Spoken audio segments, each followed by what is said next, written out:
Hello दोस्तों, आप सबका स्वागत है आपके अपने ही channel true smile in gardening में।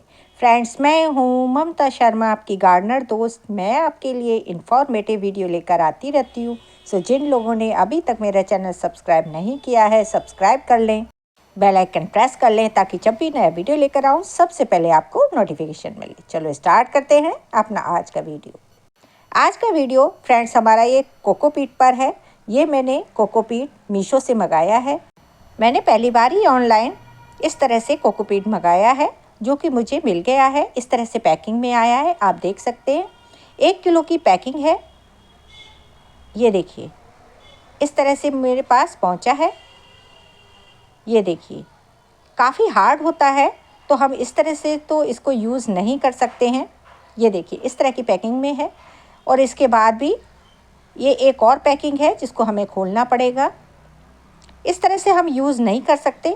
तो अब देखेंगे कि कोकोपीट को हम किस तरह से यूज़ कर सकते हैं, क्योंकि हमारी गार्डनिंग पे कोकोपीट बहुत ही ज़रूरी है। इसके बहुत सारे बेनिफिट्स हैं। कोकोपीट का यूज़ करने से हमारी गार्डनिंग बहुत ही ईजी हो जाती है। मैंने इस तरह से इसकी पैकिंग को खोल लिया है। पैकिंग को खोलने के बाद ये एक बकेट ली है। मेरे पास वैसे बड़ा बर्तन नहीं था। अगर आपके पास कोई टब या कोई बड़ा बर्तन हो तो आप उसे ही यूज़ कीजिए। मेरे पास ये छोटा बर्तन है, लेकिन ये इसमें भी डिज़ोल्व हो जाएगा, क्योंकि हमें इस कोकोपीट को डिज़ोल्व करना है। ये इस तरह से एक ब्रिक्स में मिला है।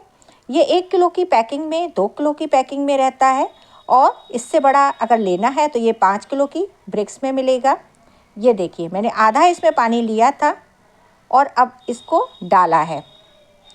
इस तरह से ये धीरे धीरे सारा डिज़ोल्व हो जाएगा। बहुत ज़्यादा ये पानी को सोख कर रखता है, तो इसीलिए मैंने पहले आधा ही बकेट पानी लिया था। अगर ज़रूरत होगी तो और भी हम मिला लेंगे, लेकिन अभी मुझे नहीं लगता है। काफ़ी एक्सटेंड हो रहा है। देखिए, इसने पूरी तरह से पानी को सोख लिया है। अब हम कुछ और पानी डाल देंगे। अच्छी तरह से डिज़ोल्व करना है। अब इस कोकोपीट को थोड़ी देर के लिए इसी तरह छोड़ देंगे। 10 मिनट के बाद आप देख सकते हैं कोकोपीट अच्छी तरह से डिज़ोल्व हो चुका है। जो भी हमारी ब्रिक्स थी वो अच्छे से एक्सटेंड हो चुकी है, और इस तरह से कोकोपीट नज़र आ रहा है। अब इस कोकोपीट को हम इस तरह से लेंगे, इस तरह से इकट्ठा करके, और इसको इस तरह से प्रेस करेंगे। जो भी एक्स्ट्रा हमारा पास वाटर है उसको हम निकाल देंगे। अच्छे से जितना ज़्यादा हम इसको प्रेस कर सकते हैं उतना प्रेस कर लें, और उसको इस तरह से मैं फर्श पर ही गिरा रही हूँ, क्योंकि फर्श पर गिराने से बहुत जल्दी ये सूखता है। आप चाहें तो कोई कपड़ा ले सकते हैं या फिर कोई तिरपाल ले सकते हैं, उसको बिछाकर भी हम कोकोपीट को सुखा सकते हैं। मैं इस तरह से फर्श पर ही डाल रही हूँ, क्योंकि फर्श पर ये बहुत जल्दी सूख जाएगा। ये देखिए, मैंने काफ़ी अच्छे से प्रेस कर लिया है। अब इसको हम अच्छी तरह फैला देंगे। ये देखिए, 1 किलो की मेरी ब्रिक्स थी, और जो कि एक्सटेंड होकर इतना सारा कोकोपीट बन गया है। अब इस कोकोपीट को अच्छी तरह धूप में सुखा लेंगे, और सुखाने के बाद हम इसको स्टोर करके रख सकते हैं। ये देखिए, इसमें बिल्कुल मॉइस्चर नहीं होना चाहिए। जब इसका मॉइस्चर अच्छी तरह से सूख जाए, फिर हम इसको किसी भी कंटेनर में या जहाँ भी आप स्टोर करना चाहें कर सकते हैं, क्योंकि कोकोपीट ऐसा है, इसमें कोई भी फंगस नहीं लगती है, और बहुत ही अच्छे से ये प्लांट को ग्रोथ करने में मदद करता है। लेकिन आप सोच रहे होंगे कि गार्डनिंग में इसका क्या यूज़ है। आज से 10 से 15 साल पहले तो कोई इस बात को समझता भी नहीं था कि कोकोपीट क्या है, लेकिन अब बहुत ज़्यादा इसका इस्तेमाल गार्डनिंग में हो रहा है।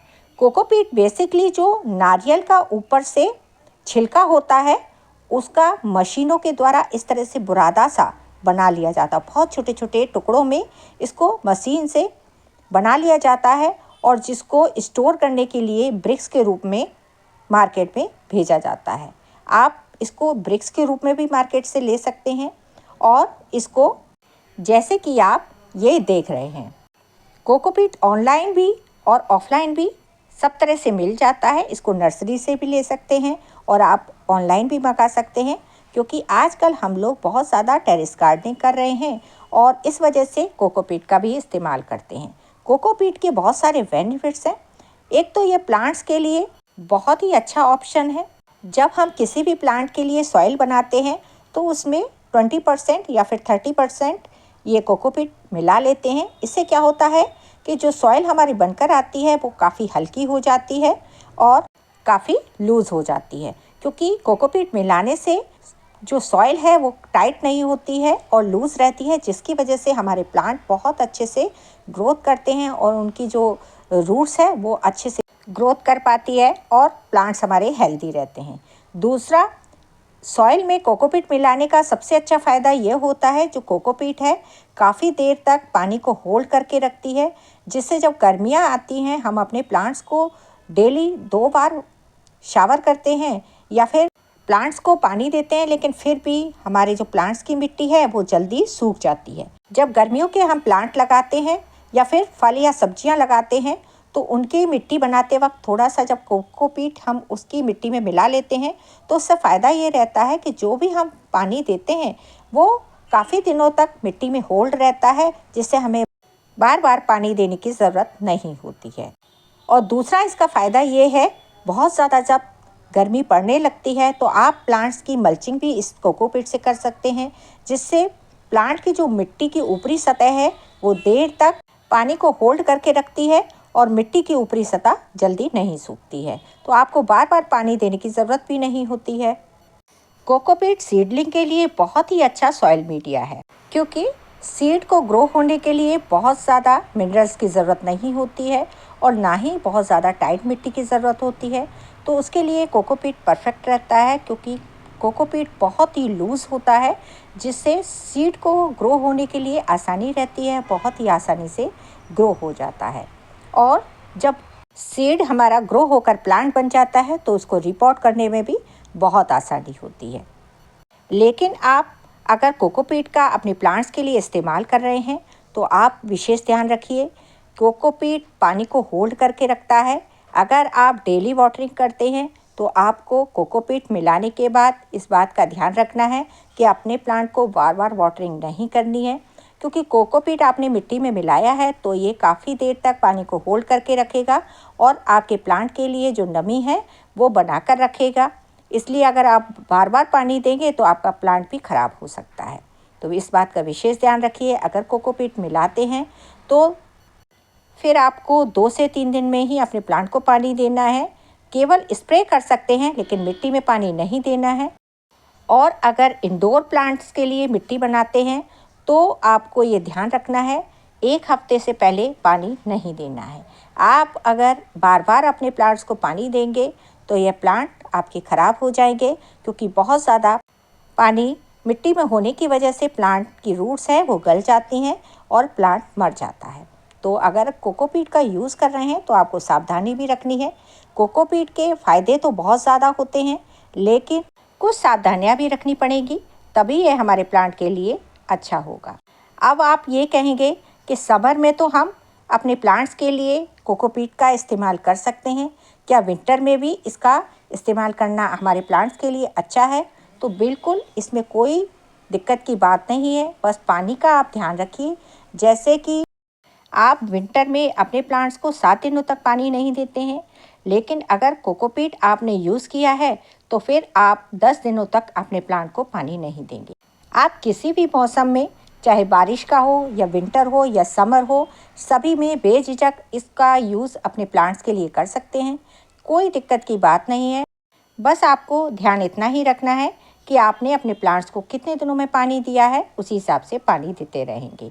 इंडोर प्लांट के लिए ज़रा सोच समझकर इसका यूज़ कीजिए, क्योंकि इंडोर जब हम प्लांट रखते हैं तो उनमें बिल्कुल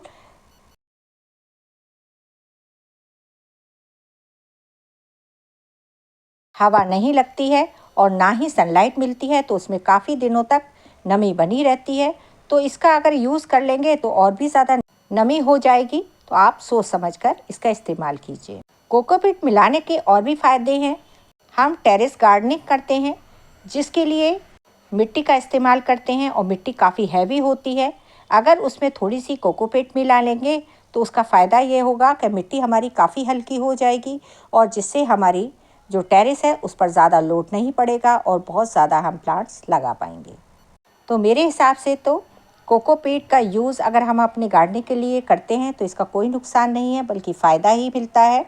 बहुत ही अच्छा इसका रिज़ल्ट भी रहता है। चाहे आप कटिंग लगा लीजिए, चाहे सीडलिंग कर लीजिए, सभी में इसका रिज़ल्ट अच्छा ही आता है। कटिंग भी बहुत आसानी से कोकोपीट में लग जाती है। कोई भी कटिंग लगा लीजिए, बहुत ही जल्दी इसकी ग्रोथ होती है। अगर सीड्स भी लगाते हैं तो बहुत जल्दी इसमें ग्रो हो जाते हैं और हेल्दी भी रहते हैं। तो इन सब बातों को देखते हुए मुझे लगता है कोकोपीट काफ़ी अच्छा ऑप्शन है। हमें अपनी गार्डनिंग के लिए ज़रूर इस्तेमाल करना चाहिए। जितने कोकोपीट के फ़ायदे हैं उतने नुकसान भी हैं, तो इस बात को भी हमें ध्यान में रखना है। अगर आप कोकोपीट का इस्तेमाल कर रहे हैं तो केवल कोकोपीट में प्लांट्स को ना लगाएं, क्योंकि इसमें कोई भी न्यूट्रिशन नहीं होता है। कोकोपीट के साथ साथ कोई भी कंपोस्ट और दूसरे फर्टिलाइज़र मिलाकर थोड़ी सी सॉइल लेकर अच्छे से सॉइल मीडिया बना लीजिए और तभी प्लांट लगाइए, ताकि आपका प्लांट भी हेल्दी बना रहे और प्लांट को सारे न्यूट्रिशन मिल सके। तो फ्रेंड्स, आपको ये मेरी जानकारी कैसी लगी? अच्छी लगी हो तो मेरे वीडियो को लाइक कीजिए, शेयर कीजिए। मेरे चैनल पर पहली बार आए हैं तो सब्सक्राइब ज़रूर करें। मिलते हैं अगले वीडियो में। बाय।